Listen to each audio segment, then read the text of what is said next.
आजकल जैसे कि हमें पता है कि सारे स्टूडियोज जो हैं सुपर हीरो मूवीज से ज़्यादा जो है फीमेल सुपर हीरो मूवीज़ के ऊपर फोकस करने में लगे हुए हैं, क्योंकि आजकल का वक्त ही कुछ ऐसा है कि सब लोग डाइवर्जेंस की तरफ जा रहे हैं।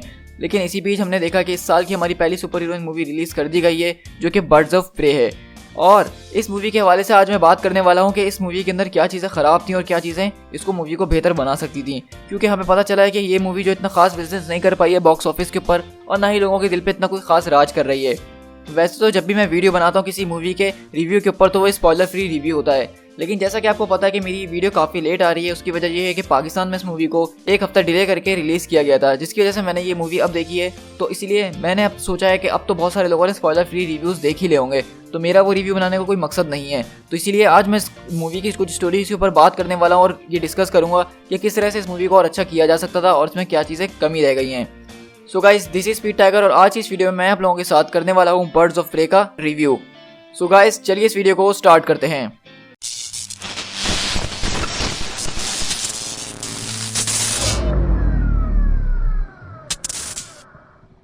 जैसे कि पहले मैं हर मूवी के ओवरऑल मूवी के ऊपर बात करता हूं, तो अगर हम ओवरऑल मूवी की बात करें तो ये मूवी मुझे काफ़ी अच्छी और एंटरटेनमेंट से भरी हुई लगी। और ख़ास करके ये मूवी काफ़ी ज़्यादा कलरफुल थी, ना कि डीसी की दूसरी मूवीज़ की तरह बहुत ज़्यादा डार्क। और डार्क से मेरा मतलब है कि इसकी सिनेमेटोग्राफी भी डार्क नहीं थी, जो इसकी वीडियो ग्रेडिंग थी वो भी काफ़ी ज़्यादा ज़बरदस्त थी, और साथ में स्टोरी भी इसकी इतनी ज़्यादा डार्क नहीं थी जितना डीसी की अक्सर कुछ मूवीज़ होती हैं। वैसे मुझे तो डार्क स्टोरीज़ काफ़ी ज़्यादा पसंद आती हैं डीसी की, लेकिन कुछ लोगों को वो बिल्कुल भी पसंद नहीं आती हैं। तो उन लोगों के लिए ये मूवी एक परफेक्ट मूवी होने वाली है। लेकिन मैं ये कहना चाहूँगा कि इस मूवी के अंदर उन्होंने बहुत सारी मूवीज़ से इंस्पिरेशन ली है, जिसमें से डेडपूल और जॉन विक का मैं जिक्र करना चाहूँगा। जो हमने चेस सीन देखा कि जहाँ पे एक आदमी वांटेड है और उसके पीछे हर कोई लगा हुआ है, मतलब वो बच्ची कैसेंड्रा नोवा जो कि एक डायमंड चोरी कर लेती है, उसके पीछे सारे क्रिमिनल्स लग जाते हैं। उसको देख के मुझे बार बार जॉन विक वाली वाइब आ रही थी। और जिस तरह से हार्ले क्विन अपनी स्टोरी बार बार सुना रही थी, ये फोर्थ वॉल ब्रेक कर रही थी, वो डायरेक्ट ऑडियंस से बात कर रही थी, ये सीधा सबसे पहले हमने मूवीज़ में डेडपूल के अंदर ही देखा था कि रायन रोलैंड इस चीज़ को लेकर आए थे और ये लोगों को बहुत पसंद आई थी। और एक यही वजह है जिससे हम व्यूअर्स जो हैं इस तरह की मूवीज़ से बने रहते हैं, क्योंकि ओरिजिन स्टोरी को हम वैसे बहुत तरह से देख चुके हैं, लेकिन इस तरह से देखने का मज़ा कुछ और ही होता है। और वाकई में ये चीज़ इस मूवी में बहुत अच्छे से काम की गई है। इस मूवी के अंदर जो इफेक्ट्स उन्होंने डाले थे, कॉमिक बुक इफेक्ट्स, वो मुझे बहुत ज़्यादा पसंद आए हैं। इस मूवी के अंदर सब कुछ बहुत ज़बरदस्त था और जानदार था। खासकर मार्गरेट रॉबी की जो हार्ले क्विन का रोल है वो तो ज़बरदस्त, मतलब उसके ऊपर जितनी बातें की जाएँ उतनी कम है। उनको ऐसा लग रहा था कि उन्होंने हार्ले क्विन का रोल प्ले करने के लिए उनको बनाया गया है। और वैसे भी मार्गरेट रॉबी एक बहुत ही ज़बरदस्त और मानी हुई एक्ट्रेस हैं, लेकिन इस मूवी के अंदर उन्होंने बहुत ज़बरदस्त काम करा और मैं उनका फ़ैन होकर रह गया हूँ। मसला यहाँ पे आता यही है कि ये मूवी जो थी सिर्फ हार्ले क्विन की नहीं बल्कि बर्ड्स ऑफ प्रे के ऊपर थी, जिसमें दूसरे और भी कैरेक्टर जैसे कि हंट्रेस, रेया मंटोना और ब्लैक कैनरी और कैसेंड्रा नोवा, ये सारे कैरेक्टर्स वो हैं जो कि बर्ड्स ऑफ प्रे की टीम के मेंबर होने वाले थे। इस मूवी के अंदर हमें हार्ले क्विन को बहुत ज़बरदस्त तरीके से दिखाया गया, यहाँ तक कि हमें उसका पूरा बचपन से लेकर बड़े होने तक का सारा ओरिजिन दिखा दिया। लेकिन जो दूसरे कैरेक्टर्स थे उनके ओरिजिन्स के ऊपर, उनकी बैक स्टोरीज के ऊपर, इनकी कैरेक्टर बिल्डिंग के ऊपर यहाँ पे फोकस बिल्कुल भी नहीं किया गया।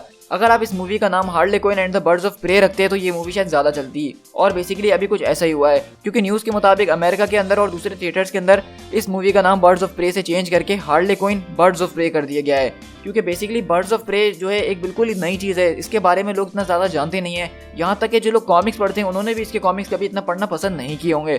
तो आप एक मूवी को ऐसा नाम दे रहे हैं जिसके बारे में कोई नहीं जानता, तो उससे अच्छा है कि आप उसको ऐसा नाम दें जिसको हर कोई जानता है। मतलब हार्ले क्विन जो है एक मशहूर नाम है, उसको हर कोई जानता है, चाहे वो बच्चा हो या बूढ़ा हो।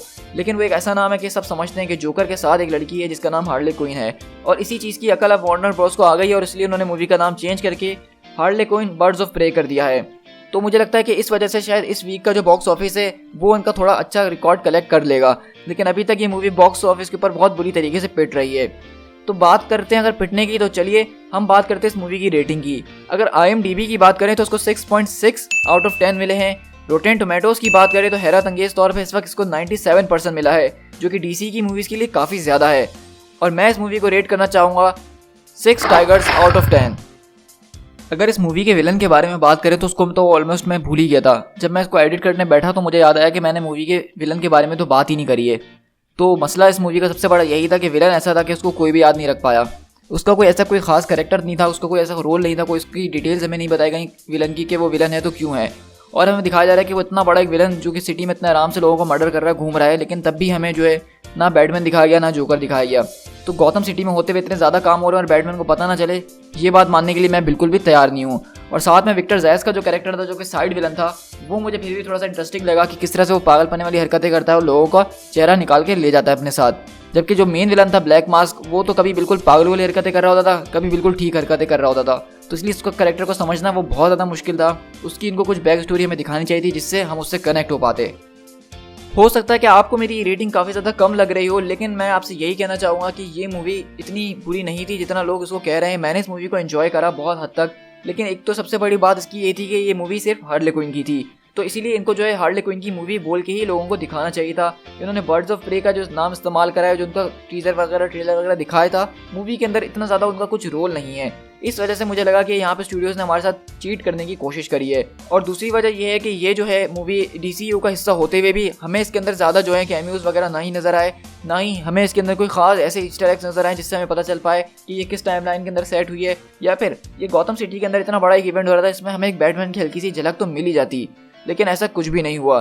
तो इसलिए इस मूवी को जो है इन्होंने एक स्टैंड अलोन मूवी की तरह रिलीज़ करने की कोशिश करी थी। और वैसे अगर बात की जाए तो ये मूवी अच्छी है, इसका सीक्वल अगर बनना चाहे तो वो बन सकता है। और मैं होप करता हूँ कि इसके सीक्वल के अंदर ये लोग जो हैं बर्ड्स ऑफ प्रे के दूसरे कैरेक्टर्स को भी उतने ज़्यादा डिटेलिंग के साथ हमें दिखाएंगे, उनका कैरेक्टर बिल्डअप भी इतना अच्छा करेंगे जितना इन्होंने हार्ले क्विन का किया है। अगर आप मुझसे पूछे तो मैं आप लोग से यही कहूँगा कि अगर आप इस वीकेंड पे बिल्कुल फारिग हैं और आपके पास करने के लिए कुछ नहीं है, तो आप ये मूवी देखने चले जाइएगा। आपको ये एंटरटेन ज़रूर करेगी। लेकिन अगर आप खास तौर पे इस मूवी के लिए जा रहे हैं तो मुझे लगता है कि आप लोग थोड़ा डिसअपॉइंट होंगे, जैसे कि मैं हुआ था। मैं कोई खास एक्सपेक्टेशन लेके इस मूवी के लिए नहीं गया था, लेकिन ये मेरी उन एक्सपेक्टेशन पे भी पूरी तरह से नहीं उतर पाई। सो गाइस, आई होप कि आपको मेरी वीडियो काफ़ी ज़्यादा पसंद आई होगी। मैंने आप लोग के साथ अपना एक ऑनेस्ट ओपिनियन शेयर करा है। हो सकता है कि कुछ लोगों का ओपिनियन मुझसे बहुत ज़्यादा अलग हो, कुछ लोगों का मुझसे बिल्कुल अग्री करते हों। तो मैं चाहता हूं कि आप लोग कमेंट में मुझे बताइए कि आप इस मूवी को 10 में से कितनी रेटिंग देना चाहेंगे। मैं आप सबके कमेंट ज़रूर पढ़ूंगा ताकि मैं देख सकूँ कि मेरे सब्सक्राइबर्स को क्या लगता है इस मूवी के बारे में। सो गाइस, जाने से पहले मेरे चैनल को सब्सक्राइब जरूर कीजिएगा ताकि इस तरह की और ऑसम वीडियोस आप लोग मेरे चैनल पे एंजॉय कर सकें। So guys, this is Speed Tiger. मिलते हैं किसी और वीडियो के साथ। Till then, thank you so much.